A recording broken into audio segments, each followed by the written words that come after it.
12వ వాక్యం. ప్రేమగల తండ్రి, ఈ వాక్యం ద్వారా మా అందరితో మాట్లాడమని యేసు నామములో ప్రార్థించి అడుగుచున్నాము తండ్రి, ఆమేన్. సంతోషంగా చెప్పండి హల్లెలూయా, హల్లెలూయా. మార్టిన్ గారు వేదిక మీదకి వచ్చి కూర్చుంటారు.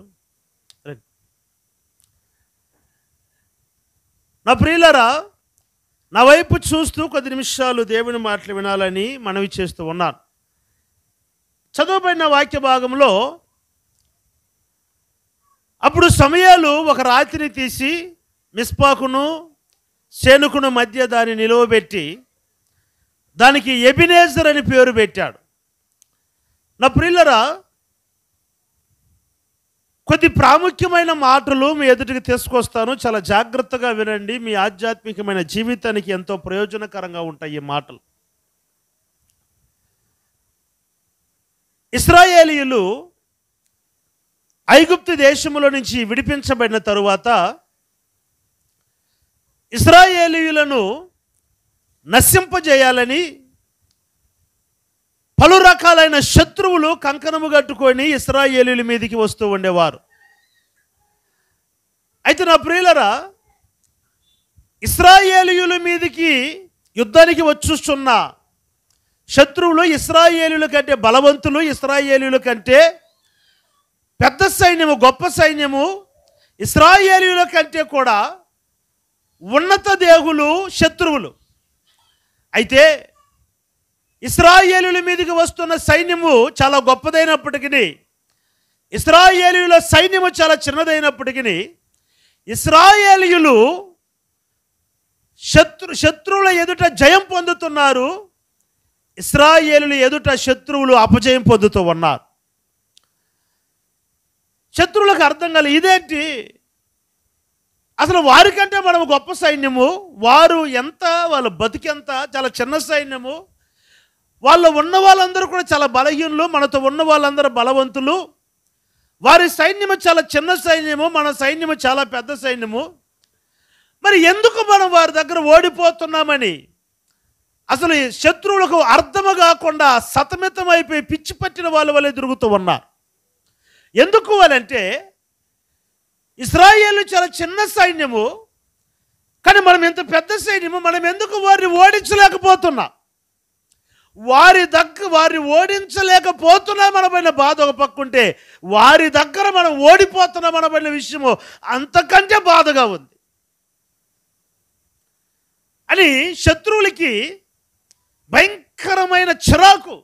ఏం జరుగుతుందని అప్పుడు ఎవరో ఒకరు చెప్పారు, ఏంటంటే ఏం లేదయ్యా, వారు సైన్యము చాలా చిన్న సైన్యమే, వాళ్ళు చాలా బలహీనులే, వారికంటే మనం బలవంతులమే, వారికంటే మనం పెద్ద సైన్యమే, అయితే వారి మధ్యన మందసం ఉంది కనుక మనము వారిని జయించలేకపోతున్నాం.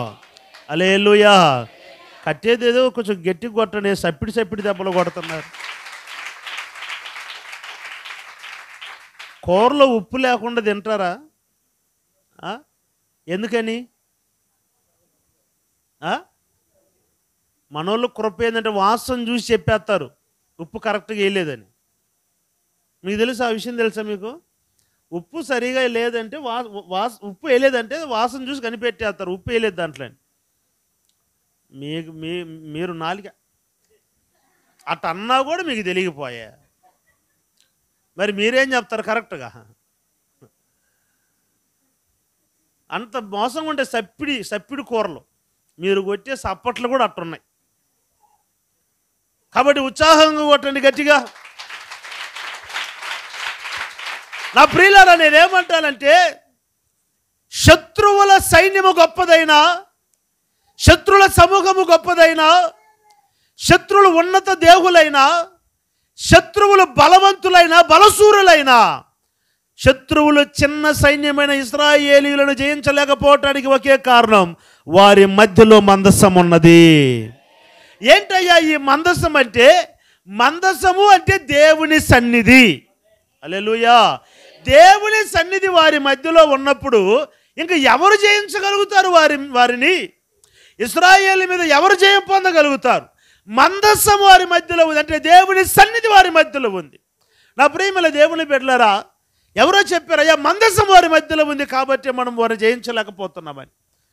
వెంటనే శత్రువులు ఏం చేశారంటే, అట్లాగైతే వారిని మనం జయించాలంటే ముందు వారి దగ్గర ఉన్న మందస్సంని తీసేయాలన్నారు. మందస్సంని తీసేయాలని ఇశ్రాయేలు మధ్యలో ఉన్న మందస్సంని శత్రువులు తీసుకెళ్ళిపోయారు. మందస్సము తీసుకెళ్ళిపోయినప్పటి నుండి వారికి కీడు తగులుతూ ఉంది. అంటే లేనిపోని జబ్బులు, అనారోగ్యాలు వస్తూ ఉన్నాయి.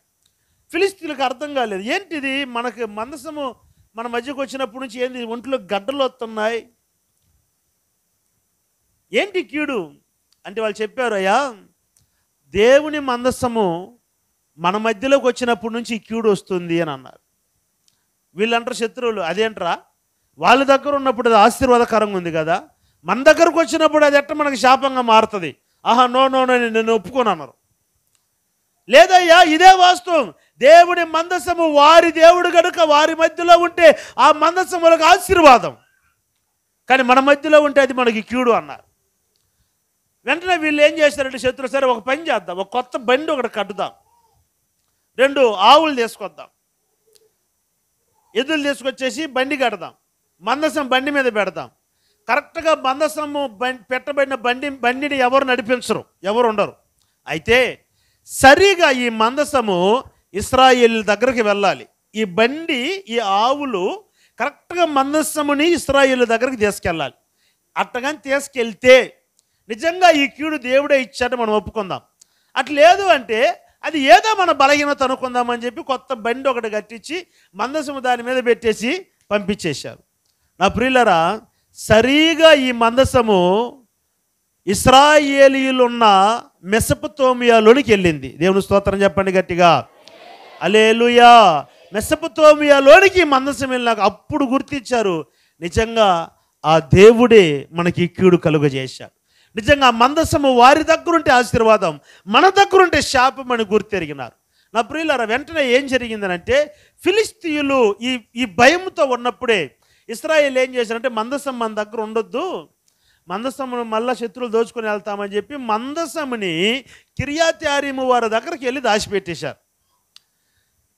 కిర్యత్యారీము వారి దగ్గరికి అబినాదాబు, చదవని ఆ మాట ఉంటుంది 7వ అధ్యాయం 1వ వాక్యంలో, అంతటా వచ్చి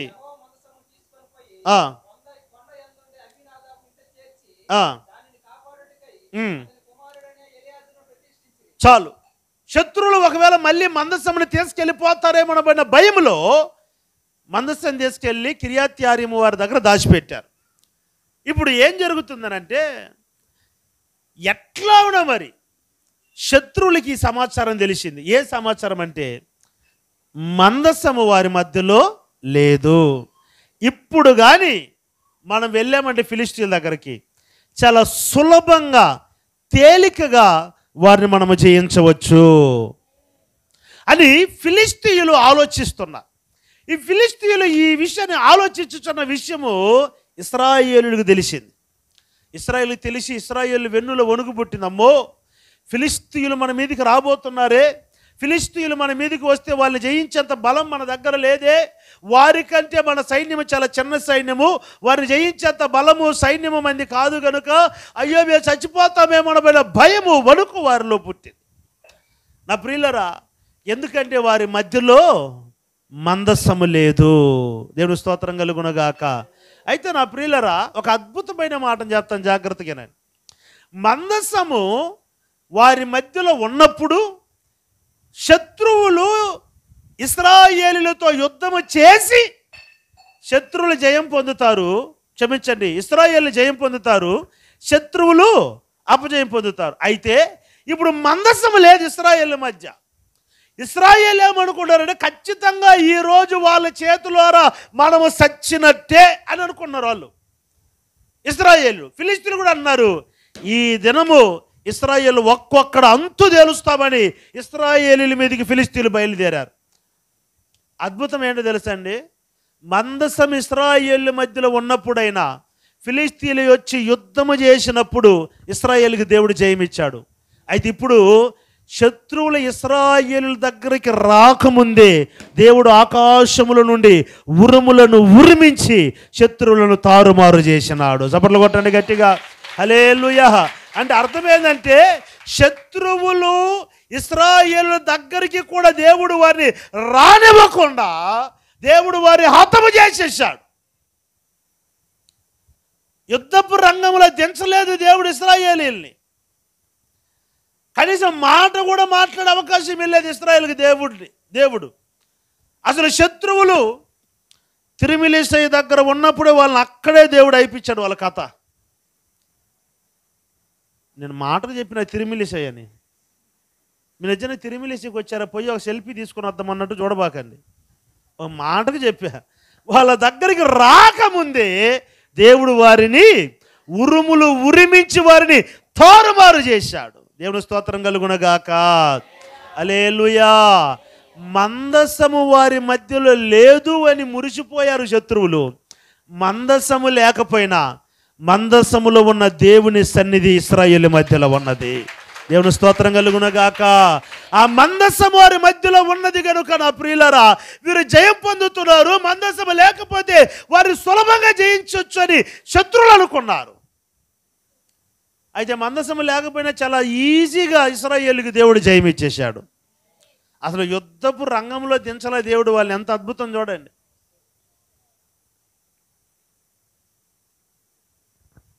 కోర్టు సమస్య, ఆ స్థలం మీద ఇద్దరు అక్క కొంచెం అది తగలకుండా చూసుకోక్క. ఒక స్థలం మీద 2 కేసులు జరుగుతుంది. ఈ 2 కేసుల్లో వాళ్ళు అడ్వకేట్కి డబ్బులు ఇచ్చి, వీళ్ళు అడ్వకేట్కి డబ్బులు ఇచ్చి వాదాడి ఎన్ని వాయిదాలు పెట్టించుకొని మొత్తం మీద అన్నీ అయిపోయిన తర్వాత మనకు విజయం వచ్చిందంట. అబ్బా నేనే గెలిచిన పెట్రా, దేవుని బంతి పెట్రా. నాకు అర్థం, దేవుని బంతిని పెట్టి వీళ్ళు మెక్కుతారు. బంతి ఎవరిది? దేవుంది. తినేది ఎవరు? నాకు అర్థమై చావదా లాజిక్ ఏందో. సరే పోని అంటే ఇన్ని యుద్ధం చేసినాక, ఎంతమంది అడ్వకేట్లు పెట్టి, ఇన్ని వాయిదాలకు పోయి, ఇన్నిసార్లు మనం తిప్పించి ఎంత డబ్బులు ఖర్చు పెట్టినాక జయం వస్తే మనం మురిసిపోతాం. విషయం ఏంటంటే అసలు నువ్వు అడ్వకేట్ని పెట్టలేదు, కోర్టుకి వెళ్ళా, తీర్పు నీ మీదకి వచ్చేసింది, నీకు జయం వచ్చేసింది, నీ మీదకి వచ్చేసింది విజయం అంతే. ఇశ్రాయేలులు రంగంలోనికి దిగక మునిపే దేవుడు ఇశ్రాయేలుకి విజయం ఇచ్చేశాడు. దేవుని స్తోత్రం చెప్పండి గట్టిగా. అప్పుడు సమూయేలు ఏం చేస్తున్నాడంటే ఒక రాయి తీసి మిస్పాకును సేనుకుని మధ్య దాన్ని నిలవబెట్టి ఎబినేజర్ అని పేరు పెట్టాడు. దేవుని స్తోత్రం చెప్పండి గట్టిగా. హల్లెలూయా. ఎబినేజర్ అంటే అర్థం ఏంటంటే సహాయపు రాయి. దేవుని స్తోత్రం కలుగునగాక. సహాయపు రాయి అంటే మన బైబిల్ ఏమన్నదంటే ఇంతవరకు మనలను నడిపించిన ఎబినేజర్. కానీ వ్యాఖ్యానంలో ఏమనుంటుందంటే ఎంతవరకు నడిపించిన ఈ ఎబినేజర్ అంతము వరకు నడిపిస్తాడు. కొట్టు చప్పట్లు గట్టిగా. ఎంతవరకు నడిపించటమే కాదు, అంతము వరకు ఆయన నడిపిస్తాడు. నువ్వు అనుకుంటున్నావు ఇంతవరకు ప్రభు మమ్మల్ని కాపాడు, ఎంతవరకు మా కాపాడు, ఇంతటితో సర్దుకుంటే ఎట్లా? ఇక ముందున్న దినములు కూడా ప్రభువే మనకు సహాయం చేయాలి. హల్లెలూయా. ఆయన మనకు సహాయపు రాయిగా ఉండాలి. మనం ఆరాధిస్తున్న దేవుడికి ఎన్ని నామాలు ఉన్నాయంటే 1000 నామముల కంటే ఎక్కువ ఉన్నాయి. ఏదో కొన్ని నామాలు చెప్తారు, మీకు తెలిసిన నామాలు చెప్పండి. యేసుక్రీస్తుకున్న నామాలు కటకని చెప్పండి. ఏందే? నిత్యుడగు తండ్రి. ఓకే, నిత్యుడగు తండ్రి. యెహోవా షమ్మా, షాలేము రాజా. పురుషోత్తములకి ఏమన్నా అవకాశం ఇద్దాం, చెప్పరా?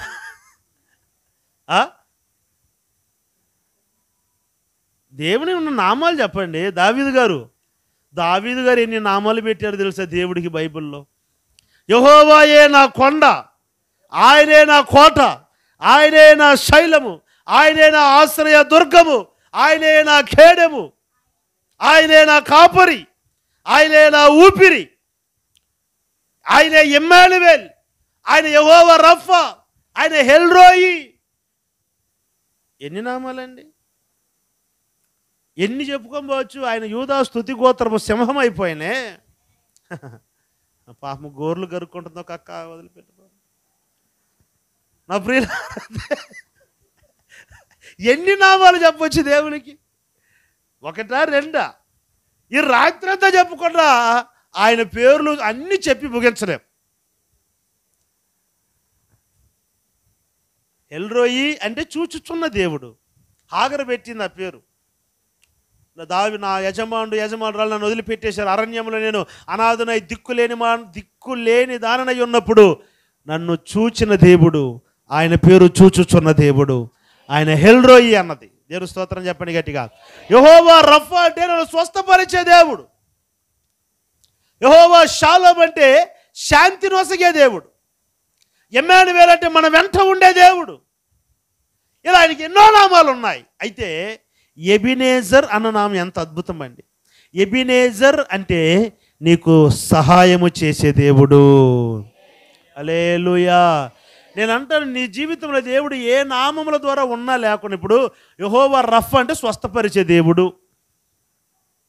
స్వస్థపరిచే దేవుడు అందరికీ అవసరం లేకపోవచ్చేమో బహుశా, అవునా కదా?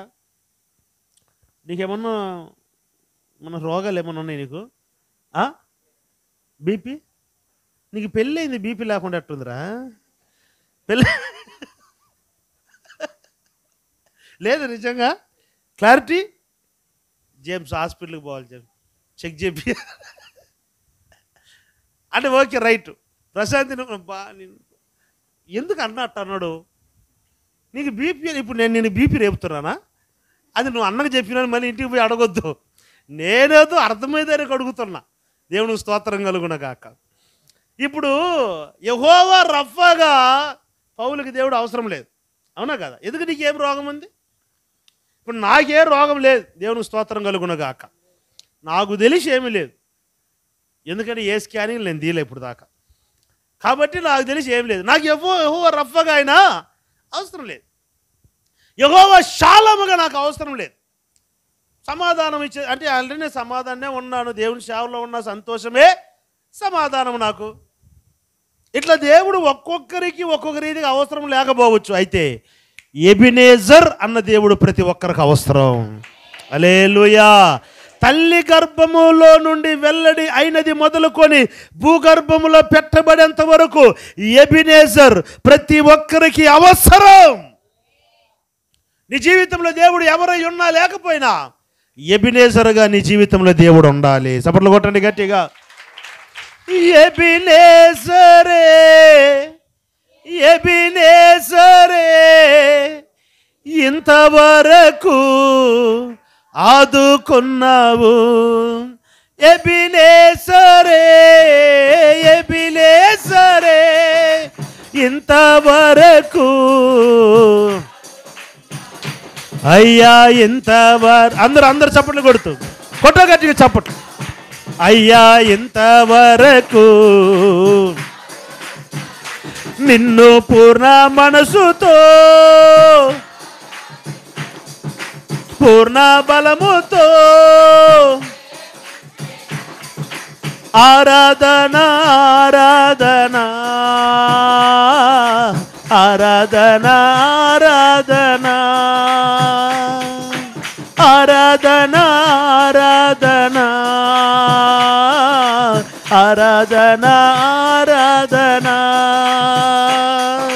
ప్రేమించేదన్ అధికముగా ఆరాధింతున్ ఆశక్తితో నిన్ను పూర్ణ మనసుతో ఆరాధింతున్ పూర్ణ బలముతో ఆరాధన ఆరాధన ఆరాధన ఆరాధన ఆరాధన ఆరాధన ఆరాధన కమల శకల మధురం. ఎబినేజరే, ఎబినేజరే, ఇంతవరకు అందరూ కలిసి ఉత్సాహంగా ఎబినేజర్ వాళ్ళ శకల మధురాలదరు. ఇంతవరకు అయ్యా ఇంతవరకు నన్ను ఇంతవరకు నిన్ను పూర్ణ మనసుతో నిన్ను పూర్ణ బలముతో ఆరాధన ఆరాధన ఆరాధన ఆరాధన ఆరాధన ఆరాధన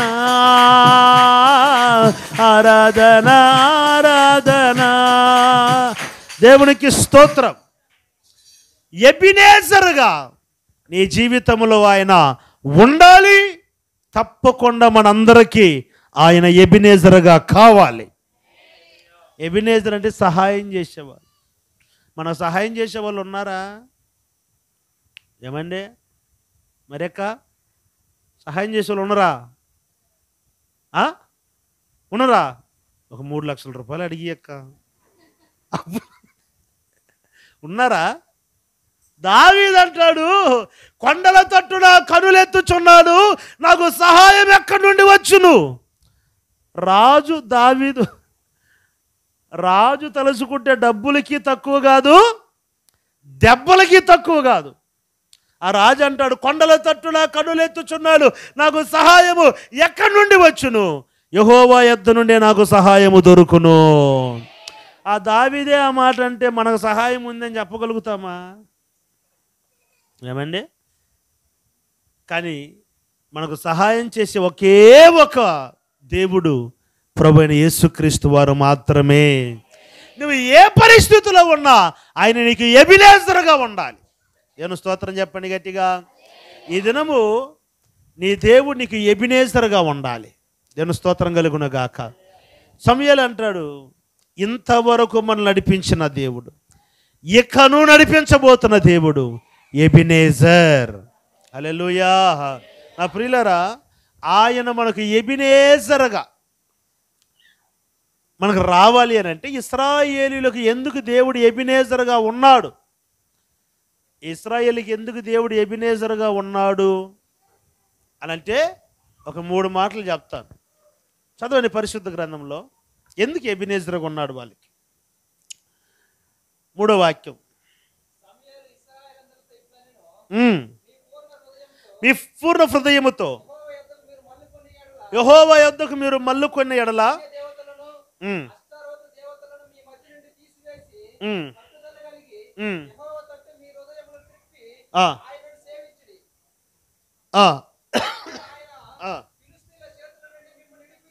దేవునికి స్తోత్రం కలుగును గాక. నెంబర్ 1, దేవుని మందసము వారి మధ్యలో లేకపోయినా దేవుడు ఎబినేజర్గా వారి మధ్యలో ఉన్నదానికి కారణం ఈ మాట. ఏ మాట అంటే సమూయేలు వాళ్ళతో పలుకుతున్న మాట మీరు గమనించండి. మీ పూర్ణ హృదయముతో యెహోవా యొద్దకు మీరు మల్లుకొనిన ఎడల, తర్వాత లైన్లో ఉంటుంది కింద, యెహోవా తట్టు మీ హృదయములను త్రిప్పి. యెహోవా తట్టు మీరు మల్లుకొని మీ హృదయము ఆయన తట్టు తిప్పాలి. దేవుడు స్తోత్రం చెప్పండి గట్టిగా. మీకు అందరికి ఒక ప్రశ్న అడుగుతా, సమాధానం చెప్పండి. ఇశ్రాయేలీయులు దేవుని నమ్ముకున్న వాళ్ళ, దేవునిని నమ్ముకొనని వారా? నేను చెప్పాను కదండి. ఒక ప్రశ్న అడుగుతాను. ఏడే కిషోర్ అన్నా, కిషోర్ అన్న ఏడే? ఆడేదో గోల చేస్తాను చూడన్నా. సాగర్ అన్న చూస్తాడే అంది? సాగర్ అన్న కాదన్న, ఇటుపక్క అన్నా.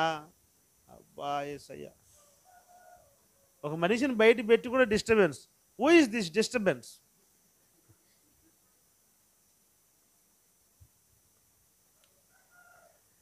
చెప్పండి. ఇశ్రాయేలీయులు ప్రభుని నమ్ముకున్న వాళ్ళ, ప్రభుని నమ్ముకొనని వారా? డౌటే లేదు దాంట్లో, అందుకేం డౌట్ లేదు. ఇప్పుడు సమూయేలు ఏమంటున్నాడంటే, మీరు మీ యెహోవా తట్టు మల్లుకొని, అంటే ఆల్రెడీ మల్లుకున్నారు కనుకనే వాళ్ళు క్రైస్తవులు. అర్థమైంది మీకు? ఇశ్రాయేలు నీ భాగ్యం ఎంత గొప్పది. ఎందుకు? వాళ్ళు ప్రభుని నమ్ముకున్న వాళ్ళు, ప్రభుని నమ్ముకున్నవారు కనుకనే వారు ఇశ్రాయేలీయులు. ప్రభుని నమ్ముకున్న ఇశ్రాయేలుతో సమూయేలు ఏమన్నాడంటే, మీరు మీ హృదయములను దేవుని వైపు త్రిప్పాలి. అరే నేనేమన్నా అంటే, అసలు దేవుని తట్టు వాళ్ళు తిరిగిన దానికే కదా వాళ్ళు ఇశ్రాయేలీయులు అయ్యారు. మీకు అర్థమైందా? ఇశ్రాయేలీయులు హృదయములు దేవుని వైపు త్రిప్పాలని సమూయేలు అన్నాడు. ఐగుప్తు దేశంలో బానిసత్వములో ఇశ్రాయేలీయులు ఉన్నప్పుడు మోసే వారి యొద్దకు దేవుడు పంపించి కొన్ని అద్భుతాలు చేసినప్పుడే వాళ్ళు దేవుని యందు నమ్మిక ఉంచి విశ్వాసం ఉంచి కదా ఐగుప్తు దేశాన్ని విడిచి వాళ్ళు బయటకు వచ్చారు. ఎర్ర సముద్రములో నడిచినారు, పొడి నేల మీద నడిచినారు, శత్రువులు నశింపజేశారు, మారాను మధురముగా మార్చుకున్నారు, పరలోకపు మన్నాన్ని తిన్నారు, బండలోని నీటిని తాగినారు, దేవుడిచ్చిన మాంసాన్ని తిన్నారు. ఇన్ని వాళ్ళు ఎందుకు చేశారంటే వాళ్ళు ప్రభువుని నమ్ముకోబట్టే దేవుడు వారి జీవితంలో చేశాడు. దేవుడిని నమ్ముకోకపోతే వాళ్ళు అన్యులు అయిపోతారు కదా. మరి వాళ్ళ పట్ల దేవుడు ఎందుకు చేయాలి ఇంత కృప? ఇన్ని కార్యాలు దేవుడు ఎందుకు చేయాలి? మరి ఎందుకు చేశాడు? ఎందుకు చేశాడు అంటే వాళ్ళు ఇశ్రాయేలీయులు, దేవుడు నమ్ముకున్న వాళ్ళు. అయితే మరలా సమూయేలు ఏమన్నాడంటే మీ హృదయంలో ఆయన తట్టు త్రెప్పండి అంటే అర్థం ఏంటి? వాళ్ళు మనసులు తిరిగినారు కానీ వాళ్ళ మనసులు తిరగల. అర్థమైందా? మేము దేవుని బిడ్డలం అన్నారు కానీ దేవుని బిడ్డలుగా వాళ్ళు జీవించట్లే. అందుకే అప్పుడప్పుడు నేను అంటాను, ఏంటంటే పేర్లు మారటం కాదు, ప్రవక్తన మారాలి, బట్టలు మారటం కాదు, బ్రతుకులు మారాలి. మీరు ఆమె అల్లేని గట్టిగా ఏం చెప్పట్లేదు ఏంది? నేను చాలా సందేహంలో ఉన్నారే. క్లైమేట్ కొంచెం చల్లగా ఉందనా? కాఫీ పెట్టిమంటారా? కొంచెం హుషారుగా చెప్పండి హల్లెలూయా. ఇప్పుడు వారు దేవుని తట్టు తిరిగినారు కానీ వారిలో ఉన్న అన్యుల ఆచారపు అలవాటులు ఇంకా వారిలో నుండి సెంత చచ్చినా అబ్బా కొట్టండ్ర రే, సప్పట్లు కొట్టండ్ర, గట్టి కొట్టండ్ర. మా ఊళ్ళు గబక్కని చెప్పిండ్రు. ఏందో ఎవరు చెప్పింది? అనుషానా? ఎట్టాటి అన్నీ చెప్పుద్ది అబ్బా కిరణ్. ఓ ఎట్టాటి ఎంటా బతుకొచ్చిపో నీ బతుకంతా. దేవునికి స్తోత్రం. వాళ్ళు మాట్లాడుతూ అంటే ఎడదు పులుపు చావదట. అంటే దేవులు మారారు కానీ వాళ్ళు అదే సమయాలు అంటాడు, మీ హృదయములను ఆయన వైపు మళ్ళించి అన్య దేవతలను, అష్టారోతి దేవతలను, అంటే వాళ్ళ మధ్యలో ఏమున్నాయి ఇంకా? మీకు అర్థమైంది ఇప్పుడు? అంటే వాళ్ళు ఇశ్రాయేలీయులే, అయితే వాళ్ళ హృదయంలో ఏమున్నాయి? అన్య దేవతలు ఉన్నాయి, విగ్రహాలు ఉన్నాయి, ఇంకా ఆచారపు అలవాటులు వారి జీవితంలో నుంచి వారు తీసి పడవేయలేదు. ఎబినేజర్గా దేవుడు ఎందుకు వచ్చినాడంటే దైవజనుని మాట విని వాళ్ళ ఎన్ని తీసి బయటపడేశారు. హల్లెలూయా. విగ్రహాలు తీసి అంటే అర్థం ఏంటి? ఈరోజు పాస్టర్ గారు మేము గుడులకు వెళ్ళట్లేదు, హైందువులు గుడులకు వెళ్ళట్లేదు, బొట్లు పెట్టుకోవట్లేదు, పాదయాత్రలు చేయట్లేదు, అంగప్రదక్షిణాలు చేయట్లేదు, గుంజులు పెట్టట్లేదు, సోలాలు గుచ్చుకోవట్లేదు.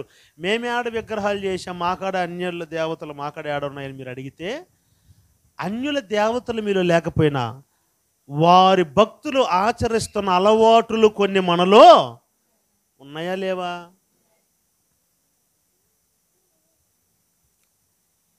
గృహప్రవేశానికి పిలిచారు. గృహప్రవేశానికి పిలిస్తే పరిశుద్ధ పట్టణం చదువుకుందామని నిలబడితే, తెల్లగా నేను వచ్చి నిలబడితే నా పక్కన తెల్ల ఆవు వచ్చి నిలబడింది. ఆవు. నేను అది ఎందుకు అని అంటుంటే, అన్న దాన్ని ఏమనొద్దు. అదేందయ్యా నా పక్కన నిలబెట్టిన దాన్ని నువ్వు? ఫస్ట్ మీరే, తర్వాత అది. నా కోపం వచ్చి ఒకటి అదన్న ఉండాలి, లేకపోతే నేను దేంతో కలుపుకున్నా చూడు నన్ను. ఏందన్న నా తర్వాత ఏందన్న అంటే, ఫస్ట్ మీరు పోయి ప్రార్థన చేసి ఇల్లంతా కొబ్బరి నన్ను చల్లండి, దురాత్మక్రియలు నశించిపోతాయి. ఒకవేళ ఏమన్నా మిగిలి ఉంటే అవి చూపిస్తుందంట. ఇది ఎవరు అలవాటు? ఇది ఎంత చచ్చినా అంటే నిజం. ఒకరు ఇల్లు కడుతుండ్రు, ఇల్లు కడతా ఉంటే, అయ్యా దేవుడిచ్చే స్థలం, దేవుడిచ్చిన ఇల్లు కడుతున్నావు కాబట్టి విగ్రహాలు ఏం పెట్టకూడదు, దిష్టి బొమ్మలు అయ్యి పెడతాయేమో, అవన్నీ పెట్టకూడదు అని చెప్పా. ఒక వారం ఆగి అడగలేక, అన్న నీ ఫోటో ఒకటి ఇయ్యన్నా అన్నారు. నా ఫోటో ఎందుకన్నా అన్న? ఏం లేదు, ఎందుకో చెప్పన్నా, ఇంటి మీద పెడదామని. ఒరే నేనేమో దిష్టి బొమ్మ, నన్ను చూస్తే దిష్టి బొమ్మ కనపడదు అంటే విగ్రహాలు పెట్టొద్దన్నావుగా, కాబట్టి అరే ఇది దురభిమానం రా. నా ప్రియులరా, ఇట్లాంటి భక్తులు కూడా ఉన్నారు. తణుకు నుండి సమూయేల్ పాస్టర్ గారు వస్తారు, తెలుసా అండి? తెలుసు కదా మీకు? తణుకు నుండి సమూయేల్ పాస్టర్ గారు గొలియాతలాగా ఉంటాడు. ఆయన పక్కలో నేను దావీదులాగా ఉంటా. ఒకరోజు పాపం ఆమె భలే అభిమానం, ఆయన అంటే భలే అభిమానం అంటే ఒక ముసలావిడికి భలే అభిమానం. పాస్టర్ గారు రోజు మిమ్మల్ని చూడాలని పెద్ద ఫోటో ఇమ్మని అడిగిందంట. సరే అని చెప్పి ఈయన కూడా ఇచ్చిండంట. సరే అమ్మా తల్లి లాంటి దానికి పెట్టుకో అని చెప్పి. ఒకరోజు ఎప్పుడో వీళ్ళ ఇంటికి కుటుంబం దర్శిద్దామని పోతే, ఆ ముసలాం వల్ల అమ్మ నేను చచ్చిపోతే వాళ్ళు ఫోటోలు మాటించి దండలు వేసి కలర్ లైట్లు పెట్టారు. దాని పక్కన ఈయన ఫోటో మాటించి పాపంగా ఉందని ఈయనకు కూడా ఒక దండ వేసిండ్రంట. నిజం. ఈయన పోయి అట్లా చూస్తే ఆయన ఫోటోకి అదేందమ్మా అది నా ఫోటో. అయ్యగారు వాళ్ళిద్దరికి దండలు వేసి నీకు వేయకపోతే పాపం ఉన్నది అందుకని ఒకటి వేసి అంటే ఇది విగ్రహం కాదా? బైబిల్ ఏమంటుంది? నీకంటే ఎక్కువ, దేవుని కంటే ఎక్కువ నువ్వు దేన్నైతే ప్రేమిస్తున్నావు అది. ఈరోజు కూడా యేసుక్రీస్తుని నమ్ముకొని క్రీస్తు రక్తం చేత కడగబడి పరిశుద్ధ బల్లారులో చేయబెస్తున్న వాళ్ళు ఎర్ర నీళ్ళు తీయట్లేదా?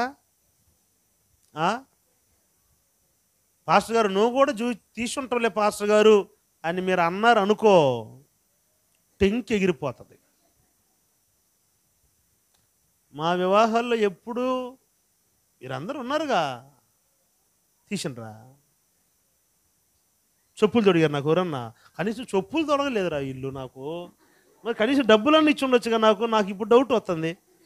నాకు ఏం వద్దని చెప్పినా కనీసం చెప్పులు కూడా తెచ్చిలేదు మా మేనమామ. అడుగుతా గుర్తొచ్చింది.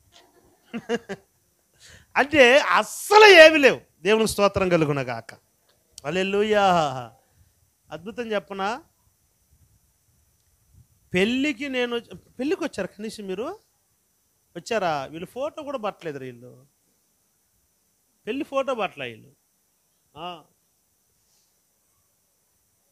పెళ్ళి కోట్ షూట్ కూడా వాళ్ళు తీసేయలేదు. నాకు తీసేయలేదంటే తీసేయలేదు. మళ్ళీ అట్ట అనుకున్నారు పాప మామ. రేపు 1వ తారీఖు వచ్చినప్పుడు యాన్ని మీరు కోటు కూడా తీసేయలేదంటే నేను చెప్పి వాళ్ళు లేనిపోయిన కొంప తగలెట్టారు. నేనే వద్దన్నా. స్మూత్గా వెళ్తుంది కాపురం. దేవుడు స్తోత్రం కలుగును గాక. అంటే నేనే వద్దని చెప్పా. మన వివాహము ఒక మాదిరికరమైన వివాహం ఉండాలి. హల్లెలూయా. దిష్టిలు లేవు, పిల్లలకు బొట్లు పెట్టలేదు ఇప్పుడు దాకా. ఎప్పుడైనా చూసావా దేనమ్మా? మా పిల్లలకు బొట్లు పెట్టి కాటిగా చెప్పాల ప్రశాంతికి. అర్థమైందా? బొట్టులు పెట్టకపోతే మళ్ళీ కళ్ళు మంచి కదయ్య మనోళ్ళు. ఈ రోజుటికి పితరుల ఆచారపు అలవాట్లు ఏది అనుసరించలేదు, ఆచరించలేదు. దేవుని కృపలో ఇప్పటి వరకు ఆశీర్వాదకరంగా ఉన్నాం. హల్లెలూయా. ఏ కీడు మా దగ్గరికి రాలేకపోయింది. స్తోత్రం చెప్పండి గట్టిగా. ఇశ్రాయేలీల మధ్యలో దేవుడు ఎబినేజర్గా ఉండటానికి నంబర్ 1 వారి హృదయములో ఉన్న విగ్రహాలు తీసి పారవేశారు. హల్లెలూయా. 2వ మాట చెప్తాను, చదవండి. 6వ వాక్యం.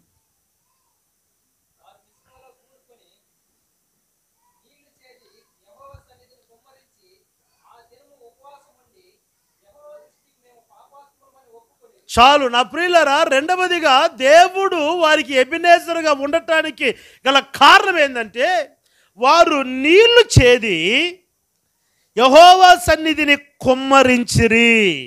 తలపైకెత్తారు. యెహోవా సన్నిధిని నీళ్లు కుమ్మరించారు. నీళ్లు కుమ్మరించారంటే దానికి అర్థం ఏంటంటే వారి కన్నీటిని దేవుని సన్నిధిలో కుమ్మరించారు. స్తోత్రం చెప్పండి గట్టిగా. హల్లెలూయా. కన్నీరు మనం కార్చేది ప్రాముఖ్యం కాదు, కానీ ఆ కన్నీరు ఎక్కడ కారుస్తున్నామన్నది ప్రాముఖ్యం. మనందరం కన్నీరు కారుస్తాం. మనుషుల దగ్గర మన బాధలు చెప్పుకొని కన్నీరు గారుస్తాం. ప్రతిఫలం ఉందా? మన కష్టాలు అన్యుల దగ్గర చెప్పుకునేసి వాళ్ళ ముందు కన్నీరు గారుతాం. ప్రతిఫలం ఉందా? కానీ పరిశుద్ధ గ్రంథంలో ఉన్న మాట ఏంటంటే, మీ కన్నీటిని ఆయన తన కవిలలో దాచి ఉంచినాడు. హల్లెలూయా. నా ప్రియులరా, దేవుని సన్నిధిన నీవు కార్చే ప్రతి కన్నీటికి దేవుడు జవాబిస్తాడు. పరిశుద్ధ గ్రంథములో హన్న, సమూయేలు మొదటి గ్రంథం 1వ అధ్యాయంలో ఉంటుంది. హన్న జీవితంలో ఎంత కన్నీరు గార్చుంటుందండి. అనేకమైన సంవత్సరములు గర్భఫలము లేదనబడిన నింద ఒక పక్క వేధిస్తుంది, అవమానం ఒక పక్క, బాధ. తమ తోడి కోడలికి గర్భఫలం వచ్చింది, ఏమో గర్భఫలం రాలి. గర్భఫలము లేదనబడిన కారణం బట్టి నిందించబడి, అవమానపరచబడి, ధిక్కరించబడి, తిరస్కరించబడి, తృణీకరించబడిన పరిస్థితిలో హన్న బ్రతుకుతూ జీవితమే కన్నీరు మున్నీరుగా మారిపోయి భర్తతో చెప్పుకున్నది, తల్లిదండ్రులతో చెప్పుకొని ఏడ్చింది, తోడు కోడలతో అత్తమామలతో చెప్పుకొని ఏడ్చింది, తమ స్నేహితులతో తమ బాధను చెప్పుకొని ఏడ్చింది. ఎక్కడికి వెళ్ళి తమ బాధలు చెప్పుకొని ఏడ్చినా ప్రతిఫలము దొరకల. షిలోహులో ఉన్న దేవుని మందిరానికి వెళ్ళింది, కన్నీరు కార్చింది, దేవుని పాదాలు పట్టుకుంది, దేవుని ఎదుట తమ హృదయమును కన్నీటిని కొమ్మరించింది. దైవజనుడు అంటాడు, వచ్చే సంవత్సరం ఇదే వేళకు నీ చేతిలో కుమారుడు ఉంటాడు. ఆమె ముఖములో ఆనాటి నుండి దుఃఖమును దేవుడు తొలగించాడు. స్తోత్రం చెప్పండి గట్టిగా. ఎన్ని సందర్భాలు, ఎన్ని స్థలాలలో కన్నీరు గార్చింది, ప్రతిఫలం దొరికిందా? కానీ దేవుని సన్నిధిలో నీకు కన్నీరు గార్చాలి అనుకుంటే మోకాళ్ళలోంచి ప్రభు పాదాలు పట్టుకొని కన్నీరు గార్చు. ఒకరోజు ఏం జరిగిందంటే, హిజ్కియా అనబడిన రాజుకి మరణకరమైన రోగం వచ్చింది. ఏ రోగం అదనంటే రాచపుండు. రాచపుండు అంటే ఈ రోజులు ఏమన్నారంటే క్యాన్సర్ పుండు. పెద్దలు అంటారు క్యాన్సర్ అంటేనే క్యాన్సర్ అంటేనే ఇంకా క్యాన్సర్.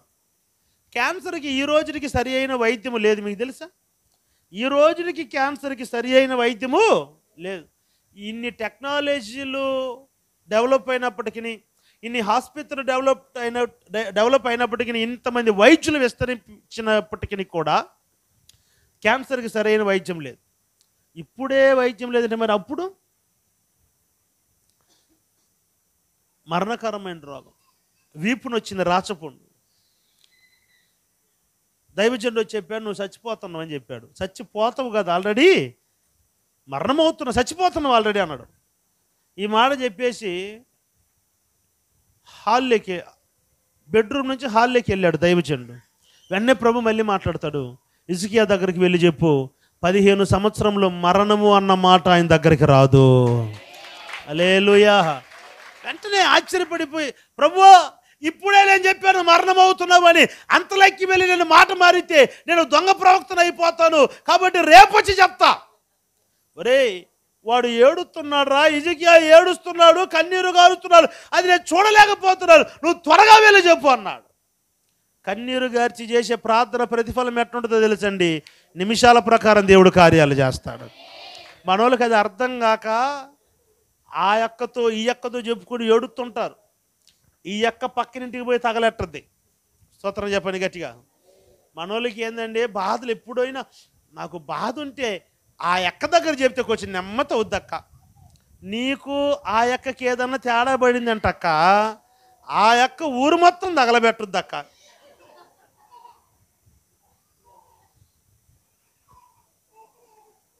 చూడన్నా ఆ యక్క నా గురించి అంతా చెప్పిందన్నా, ఆ యక్క చూడన్నా ఈ పని చేసింది, పనికి మళ్ళీ బుద్ధి లేనిది. అసలు నువ్వు ముందు బుద్ధి లేనిదాను. నువ్వెందుకు ఆమె దగ్గర చెప్పినావు? ఏదో స్నేహితురాలు అని చెప్పినానన్న. స్నేహితురాలు అని చెప్పేసి పప్పుచారు, పుల్ల రసమో చల్ల రసమో పంచుకో, బాధలు పంచుకోబాకు. హల్లెలూయా. నీ బాధలను వాళ్ళు ఎంజాయ్ చేస్తారు. నువ్వు పడిన అనుకో, గబక్కన బైక్ నుంచి పడిన అనుకో, అన్నా వాడు పడిండా, ఎప్పుడు పడిండో, ఎన్ని దెబ్బలు తగిలింది అన్న, ప్రాణానికి ఏం అపాయం లేదా? ప్రాణానికి ఏం లేదా? వాడికి ప్రాణానికి అపాయం ఉంటే అంత హ్యాపీ అయిపోతాడు. కాబట్టి మన బాధలు ఇతరులతో పంచుకోకూడదు. కాకపోతే చల్లనీళ్ళు పుల్ల నీళ్ళు పంచుకో, బాధలు పంచుకోవద్దు. నీ బాధలు పంచుకొని ఏడ్చే స్థలం దేవుని మందిరం. హల్లెలూయా. ఎమ్మటే దైవజనుడితో ప్రభు అంటాడు, నువ్వు వెళ్ళి చెప్పు 15 సంవత్సరములు మరణము అతని దగ్గరికి రాదు. 15 సంవత్సరాలు మరణ భయం లేకుండా బ్రతికిన ఒకే ఒక మానవుడు హిజ్కియా గారు. హల్లెలూయా. మరణ భయము అసలు మన బ్రతుకులకు గ్యారెంటీ ఉందా? ఈ మైక్ గ్యారెంటీ ఉంది, ఆ ఫోన్ గ్యారెంటీ ఉంది, యాంప్లిఫైర్ మిక్సర్ బోర్డు గ్యారెంటీ ఉంది, మన బ్రతుకులకు గ్యారెంటీ ఉందా? కానీ హిజ్కియాకు మాత్రం గ్యారెంటీ ఉంది, 15 సంవత్సరాలు మరణం దగ్గరికి పోదు. స్తోత్రం చెప్పండి గట్టిగా. ఆ ఆఫర్ కానీ మనకిస్తే మనం అలివికవుతామా? 15 సంవత్సరాలు. ఇప్పుడు మిద్ది మీద నుంచి దిగుతుండ్రు, వర్షం పడుతుంది, పాసి పెట్టింది, ఏం చెప్తారు? జాగ్రత్త రోయ్, జాగ్రత్త, జారితే పోతావు, జాగ్రత్త.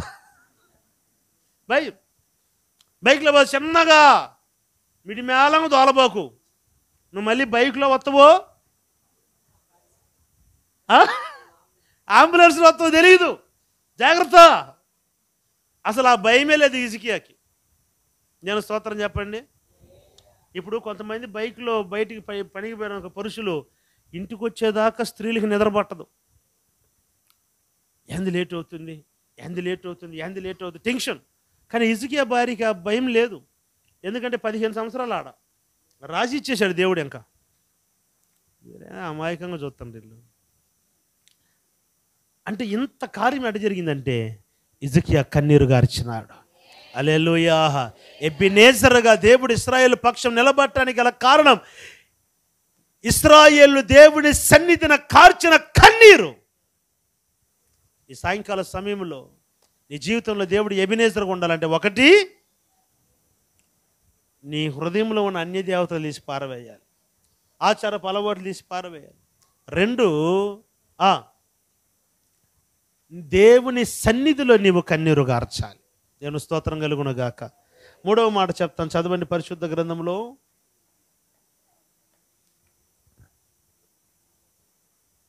10వ వాక్యం.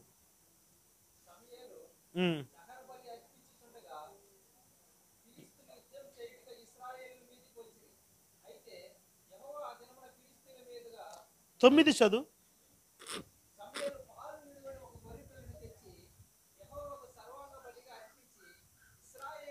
పాలు విడవని గొర్రె పిల్లను తెచ్చి దేవునికి సర్వాంగ బలిగా అర్పించినాడు.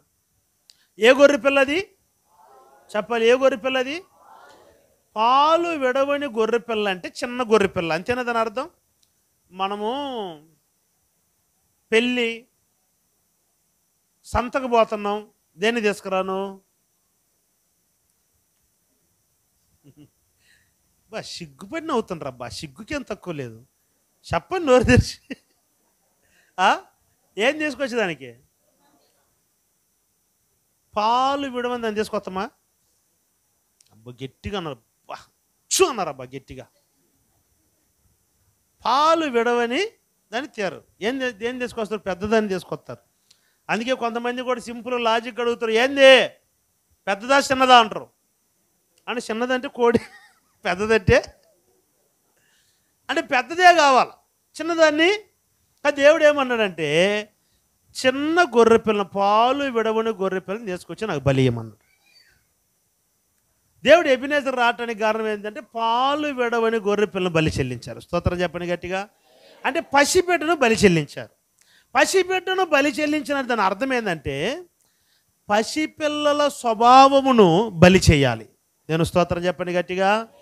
కొంతమంది ఎదుగుతారు కానీ పసిపిల్ల స్వభావమే, దేవుని స్తోత్రం కలుగునగాక, పసిపిల్ల స్వభావము వారిలో నుండి పోదు.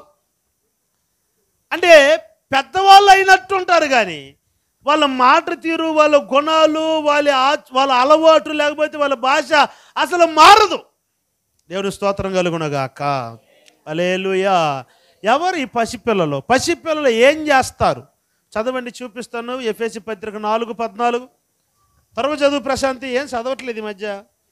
నిన్నేమో అనలేదు కదమ్మా నేను. చదవండి త్వరగా. 4:14. అందువలన మనమిక మీదట పసి పిల్లలమై ఉండి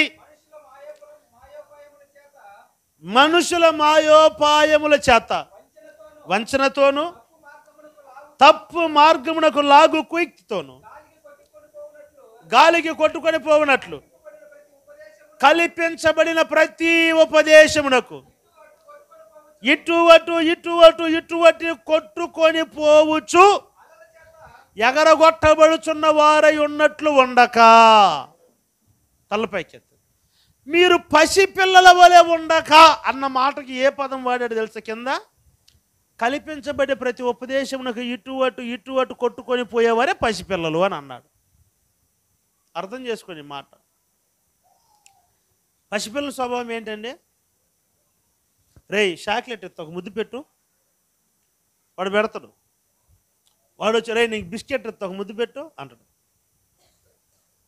రేయ్ ప్రైజ్ దిలాడు చెప్పురా, నీకు ₹1 ఎత్త అంటే వాడు ప్రైజ్ దిలాడు చెప్తాడు.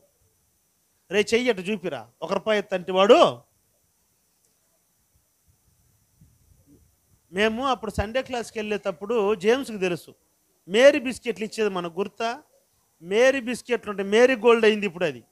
మేరీ బిస్కెట్లు ఈరోజు మనం ఉచితంగా ఇచ్చిన తింటలే, అయ్యోరు తింటారు, కుక్క బిస్కెట్లు అంటుంటారు. మనం నిజం తింటలేదు ఇప్పుడు. అప్పుడు సండే క్లాస్ మేము ఎందుకు పోతాం, మమ్మల్ని ఎట్ట పిలుస్తారంటే రే బిస్కెట్లు ఇస్తాం రాండి అని పిలుస్తారు. బిస్కెట్లకు ఆశపడి పోతాం సండే స్కూల్కి. ఈరోజు మీకు బిస్కెట్లు ప్యాకెట్ ఇచ్చిన వస్తారా మందిరానికి?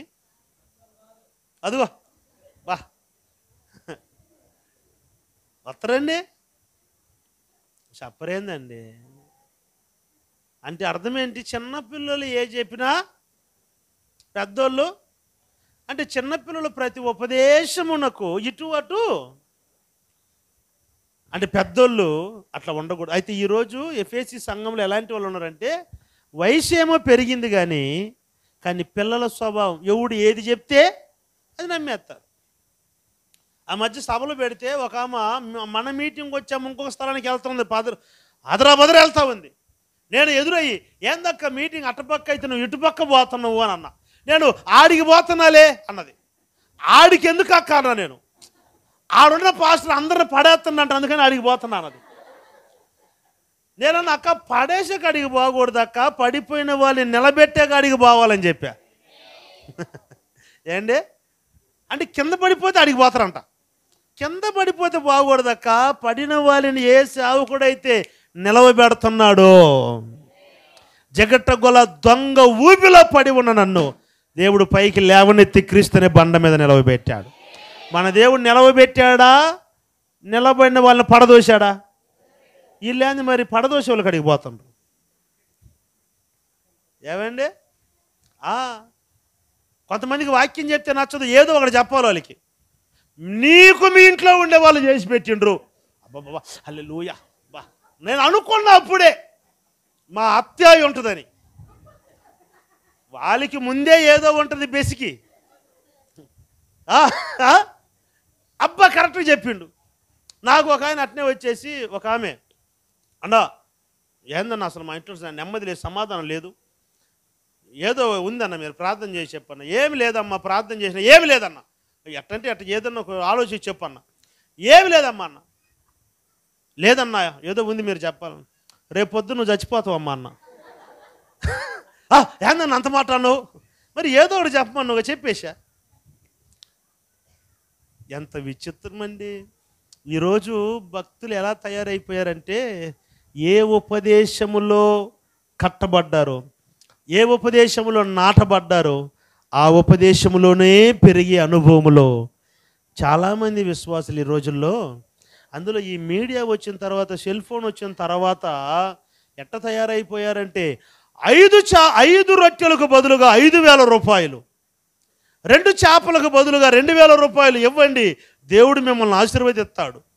రే స్కాన్ చేయరాడా, గూగుల్ పే చేయరా.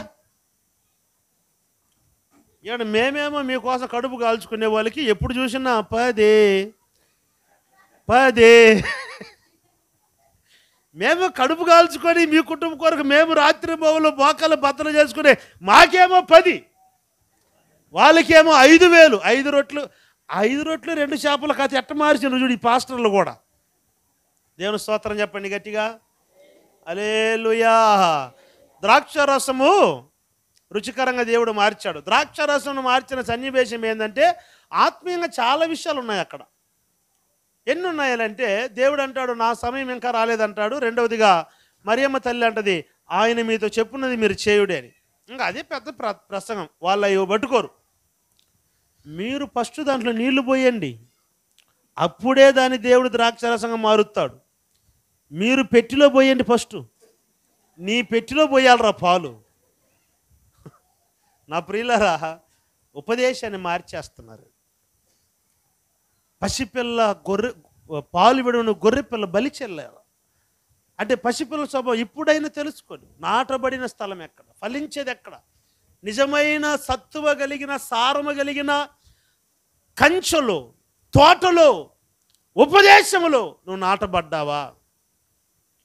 ఈరోజు